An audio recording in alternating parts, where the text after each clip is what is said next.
आज हम आपको बताएंगे इजरायल और ईरान के बारे में 2015 से चल रही अंदरूनी जंग के बारे। तो वीडियो को बिना स्क्रॉल किए पूरा देखिएगा। 13 जून 2025 रात के अंधेरे में इजरायली फाइटर जेट्स ने ईरान की धरती पर हमला बोला। 2025 का साल, एक चिंगारी जिसने पूरे मध्य पूर्व को जला डाला। ईरान और इजरायल के बीच छिड़ा ये संघर्ष अब सिर्फ एक टकराव नहीं बल्कि एक संभावित विश्वयुद्ध की आहट है। क्या ये परमाणु जंग की शुरुआत है या फिर कूटनीति की अंतिम हार? मध्य पूर्व की हवा में बारूद की गंध है। ईरान और इजरायल, दो दुश्मन जो एक दूसरे के अस्तित्व को चुनौती दे रहे हैं। दुनिया के नक्शे पर ये टकराव अब वैश्विक चिंता बन चुका है। तेहरान के गुप्त परमाणु संयंत्रों में हलचल तेज है। हजमत सूट में वैज्ञानिक यूरेनियम के संवर्धन में जुटे हैं। ईरान का दावा, हम बम नहीं बना रहे, लेकिन पश्चिम को शक है सच्चाई कुछ और है। इजरायल की जासूसी एजेंसी मोसाद एक बार फिर एक्टिव हुई। गुप्त कैमरे, नक्शे और सैटेलाइट मॉनिटर। मकसद था ईरान के न्यूक्लियर नेटवर्क को खत्म करना, बिना नाम लिए, बिना सबूत छोड़े। 2020 का वो झटका आज भी गूंजता है। ईरान के top nuclear scientist Mohsin Fakhrizadeh को दिनदहाड़े मार दिया गया। तेहरान का शक सीधा इजरायल पर गया और तभी से युद्ध की उल्टी गिनती शुरू हो गई।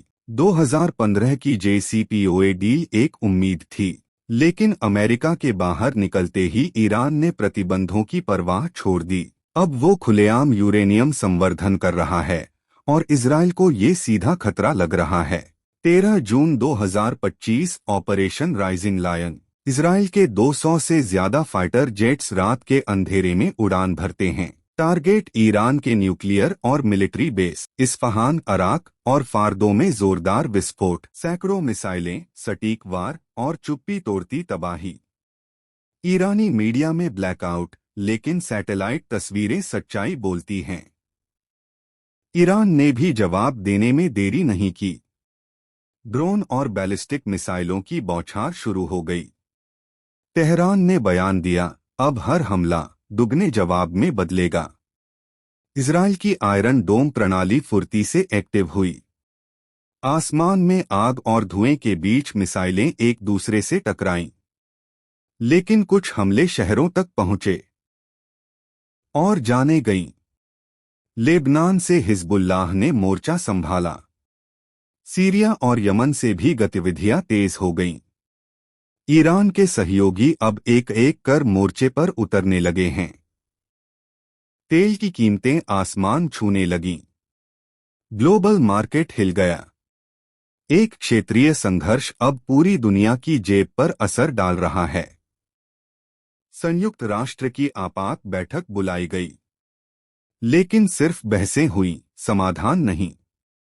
शब्द थक चुके हैं, अब सिर्फ हथियार बोल रहे हैं। पूरा मध्य पूर्व मानो विस्फोट के मुहाने पर है। सीरियाई सीमा, लाल सागर और ईरान की खाड़ी, हर जगह तनाव चरम पर है। एक चिंगारी और सब कुछ जल सकता है। क्या अगला कदम परमाणु हमला होगा? दुनिया की सबसे खतरनाक लाइन अब और पतली होती जा रही है। और अगर वो लांघी गई तो इतिहास फिर रोएगा। अब सवाल ये नहीं कि किसने हमला किया, सवाल ये है क्या हम इतिहास से कुछ सीखेंगे या फिर वही युद्ध, वही तबाही, वही पछतावा।